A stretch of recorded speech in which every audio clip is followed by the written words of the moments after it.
Pernah gak sih kamu memperhatikan pertarungan abadi antara batu karang yang keras dan air laut yang lembut?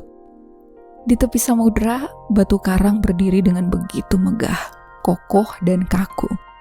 Ia menantang gelombang. Ia berbisik pada semesta, "Aku sangat kuat, aku tidak akan pernah bergeser, aku tidak akan pernah berubah, dan aku tidak akan pernah mengalah pada apapun." Namun, apa yang terjadi setelah puluhan atau ratusan tahun berlalu? Batu karang yang keras, kaku, dan menolak berkompromi itu perlahan-lahan retak, terkikis, hancur berkeping-keping, dan akhirnya tumbang menjadi pasir.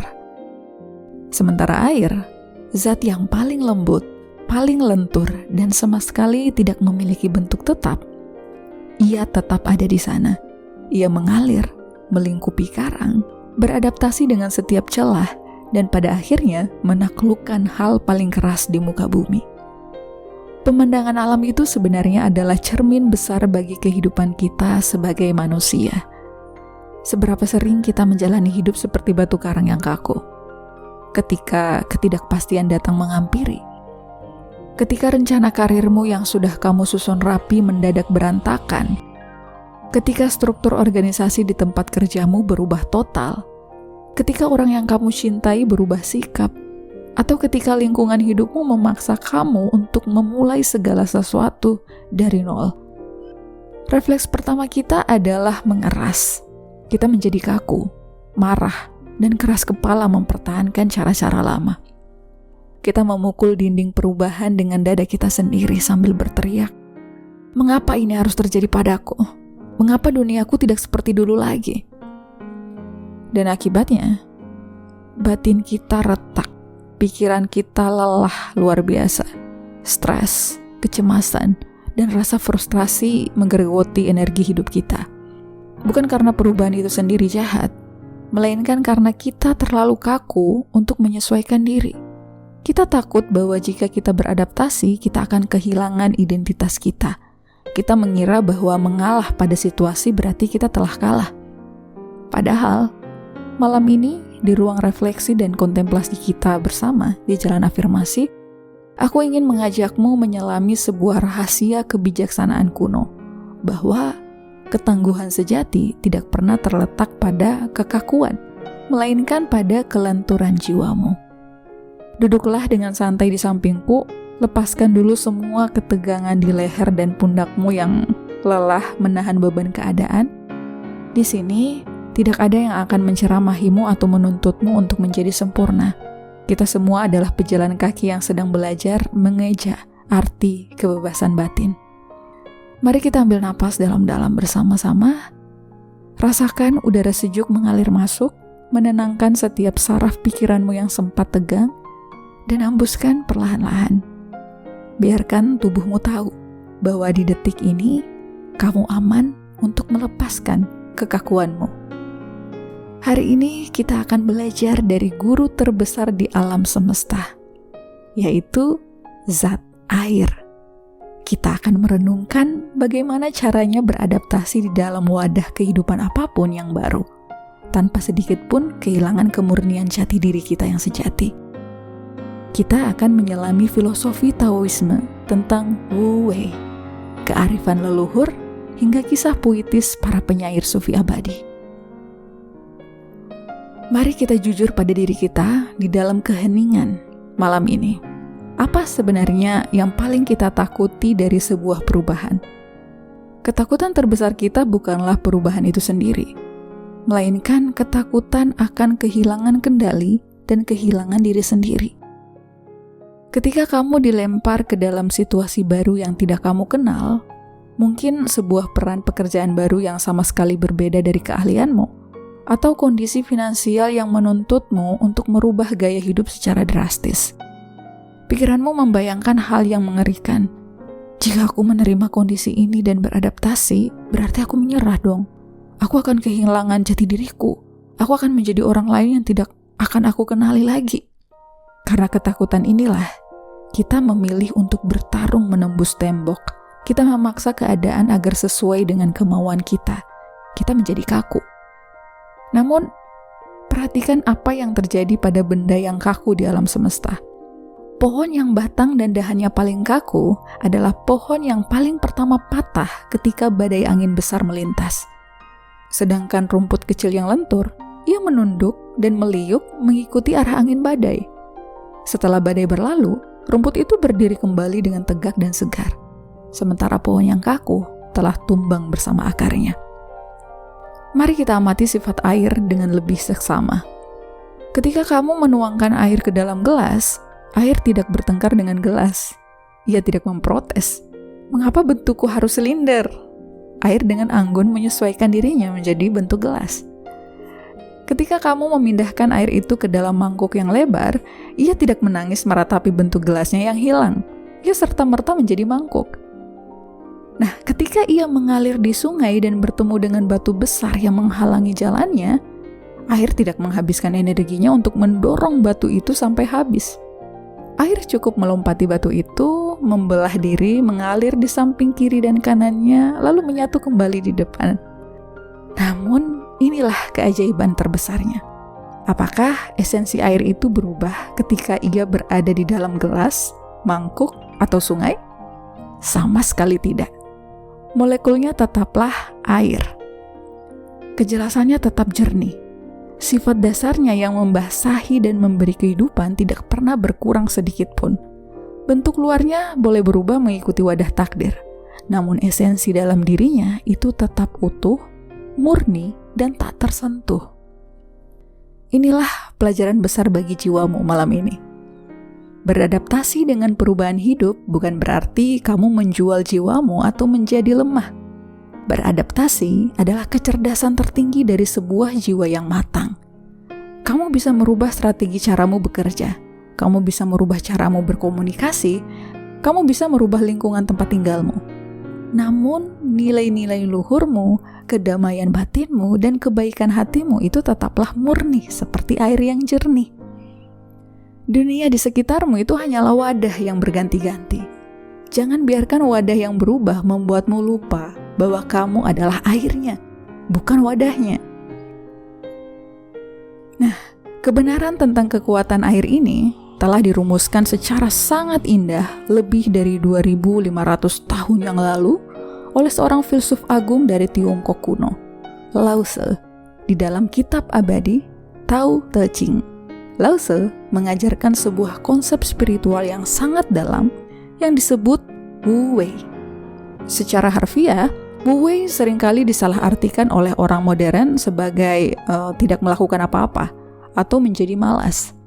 Padahal, arti spiritual yang sesungguhnya dari Wu Wei adalah seni bertindak tanpa memaksa. Sebuah tindakan yang selaras sempurna dengan alur alam semesta, seperti aliran air.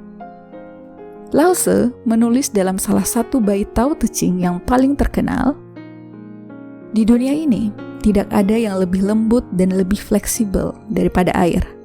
Namun, untuk menaklukkan hal yang keras dan kaku, tidak ada yang bisa melampauinya. Hal yang lembut menaklukkan yang keras, hal yang fleksibel menaklukkan yang kaku.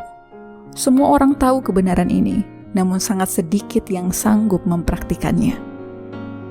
Mengapa sangat sedikit orang yang sanggup mempraktikannya? Karena ego manusia selalu ingin memaksakan kehendak. Ego ingin memotong arus sungai, bukan berenang bersamanya. Lao Tse mengajak kita untuk memperhatikan bagaimana air bekerja dengan prinsip Wu Wei. Air selalu mencari tempat yang paling rendah, sebuah simbol kerendahan hati. Air tidak pernah menyombongkan kekuatannya, namun ia sanggup melubangi batu padat hanya dengan tetesan yang konsisten dan sabar dari waktu ke waktu. Air tidak pernah bertengkar dengan rintangan. Jika ada bukit di depannya, ia berkelok. Jika ada waduk yang membendungnya, ia mengumpul dengan sabar hingga volumenya cukup tinggi untuk melimpah keluar dan melanjutkan perjalanannya menuju sasaran utamanya, samudera luas. Pernah gak sih kamu memikirkan sasaran utama jiwamu? Sasaran utama jiwamu bukanlah untuk mempertahankan kondisi nyaman di satu tempat. Sasaran utama jiwamu adalah menuju samudra kedamaian dan kebebasan. Ketika hidupmu membendung jalanmu hari ini dengan ketidakpastian atau kegagalan, jangan hancurkan dirimu dengan menabrakkan kepalamu ke bendungan itu. Praktikan Wu Wei. Kumpulkan energimu di dalam kesunyian. Belajarlah keahlian baru. Beradaptasilah dengan keadaan baru. Dan biarkan energimu bertambah naik secara alami hingga kamu bisa melompati rintangan itu dengan anggun. Orang yang menguasai prinsip Wu Wei itu tidak pernah merasa stres saat dunianya berubah. Ia tidak terikat pada bagaimana cara ia sampai ke tujuan. Ia hanya fokus menjaga keheningan jiwanya sambil terus mengalir mengikuti arus takdir yang disiapkan oleh Tuhan. Mari kita melangkah lebih dalam ke dimensi rasa bersama kearifan para mistik dan penyair sufi, khususnya sang maestro cinta ilahi, Jalaluddin Rumi.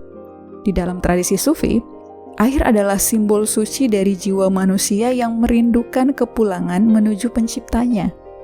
Rumi seringkali menggunakan perumpamaan air untuk menjelaskan bagaimana seorang hamba harus bersikap saat menghadapi guncangan dan transformasi hidup. Rumi menceritakan sebuah alegori spiritual tentang perjalanan air hujan. Sebuah tetesan air hujan jatuh dari awan tinggi di langit. Saat ia jatuh melayang di udara, tetesan air itu merasa sangat takut. Ia melihat tanah keras di bawahnya dan berpikir, "Aku akan hancur. Identitasku sebagai air hujan yang indah akan musnah ketika aku menghantam tanah kering itu." Namun, tetesan air itu tidak memiliki pilihan. Ia jatuh dan terserap ke dalam tanah yang gelap dan gulita. Ia merasa kehilangan segalanya. Ia tidak lagi melihat cahaya matahari. Ia tidak lagi berada di langit yang bebas. Ia merasa telah mati di dalam kegelapan tanah. Namun, proses itu tidak berhenti di sana. Di dalam tanah yang gelap itu, tetesan air tersebut berkumpul dengan jutaan tetesan air lainnya. Mereka mengalir di balik celah-celah bebatuan bawah tanah yang sunyi. Mereka membentuk mata air murni. Mata air itu menerobos keluar menjadi sungai kecil yang jernih. Sungai kecil menyatu menjadi sungai besar yang gagah, dan sungai besar itu akhirnya bermuara ke samudra yang tak bertepi. Saat tetesan air itu sampai di samudra, ia tersenyum melihat luasnya samudra dan menyadari sebuah kebenaran yang menakjubkan. Ia tidak pernah hancur saat jatuh ke dalam tanah. Jatuhnya ia ke dalam kegelapan tanah adalah syarat mutlak agar ia bisa melepaskan identitas kecilnya sebagai tetesan air hujan yang terbatas dan berganti menjadi samudra yang abadi. Rumi menulis bait puisinya yang sangat terkenal. Kamu bukanlah sekadar setetes air di dalam samudra. Kamu adalah seluruh samudra di dalam tetesan air. Renungkanlah kisah puitis ini di dalam jiwamu malam ini. Ketika kehidupan memerasmu, ketika perubahan memaksamu jatuh dari posisi tinggimu dan melemparmu ke dalam kegelapan tanah yang sepi dan asing, jangan berprasangka buruk pada takdirmu. Kamu tidak sedang dihancurkan. Semesta hanya sedang mencopot label-label kecilmu. Semesta sedang melepaskan identitas-identitas palsumu yang terbatas agar kamu bisa menyadari betapa luas dan besarnya potensi jiwa yang ada di dalam dirimu. Seperti air yang mengalir ke samudra, izinkan dirimu melewati celah-celah bebatuan hidup yang sempit saat ini. Jangan takut pada kegelapan prosesmu. Teruslah mengalir, teruslah berbuat baik, dan biarkan arus takdir membawamu menuju samudra kedamaianmu yang sejati. Malam ini, mungkin seluruh kekakuan di dalam pikiranmu telah mencair. Kamu tidak lagi menjadi batu karang yang kaku dan mudah retak. Kamu telah memilih untuk kembali menjadi air yang lembut, lentur, dan tak tertaklukkan. Mari kita jangkar kesadaran kelenturan ini sedalam mungkin ke dalam struktur pikiran bawah sadarmu sebelum kamu melangkah menuju tidur nyenyakmu malam ini. Duduklah atau berbaringlah dengan kenyamanan yang sempurna. Biarkan seluruh otot-otot di tubuhmu mengendur. Lepaskan beban di bahumu. Biarkan jemari tangan dan kakimu rileks sepenuhnya. Tarik napasmu sedalam dan selambat mungkin lewat hidung. Bayangkan kamu sedang menghirup kesegaran air murni dari pegunungan ke dalam dadamu. Tahan sejenak keheningan itu dan hembuskan perlahan-lahan lewat mulut. Lepaskan semua rasa ingin mengontrol keadaan yang melelahkan jiwamu. Ucapkan kalimat-kalimat afirmasi kelenturan jiwa ini di dalam keheningan batinmu yang paling dalam. Bentuk duniaku boleh berubah, namun kedamaian di dalam hatiku tetap utuh. Seperti air, aku mengalir melompati rintangan dan beradaptasi dengan ruang baru tanpa kehilangan jati diriku. Aku melepaskan kekakuanku dan menerima arah aliran takdirku dengan tenang. Aku tidak takut pada ketidakpastian, karena jiwaku lentur dan selalu menemukan jalannya. Aku beradaptasi dengan setiap wadah baru dalam hidupku, tanpa pernah merusak kemurnian hatiku. Hatiku tenang, pikiranku jernih, dan langkahku mengalir dengan penuh kebebasan. Tarik napas kembali, rasakan kedalaman filosofi Wu Wei dan keindahan ajaran Rumi bersatu memulihkan kelenturan batiniahmu. Dan hembuskan dengan helaan napas panjang yang penuh kepasrahan dan keikhlasan. Mulai besok pagi, tataplah setiap perubahan situasi dengan senyuman yang tenang. Kamu adalah air murni semesta yang tidak akan pernah bisa dihancurkan oleh wadah apapun. Terima kasih telah mempercayakan ruang penyembuhan dan kontemplasi batinmu malam ini bersama di kanal Jalan Afirmasi. Jagalah kelenturan di dalam dadamu. Sampai kita bertemu lagi di ruang afirmasi selanjutnya.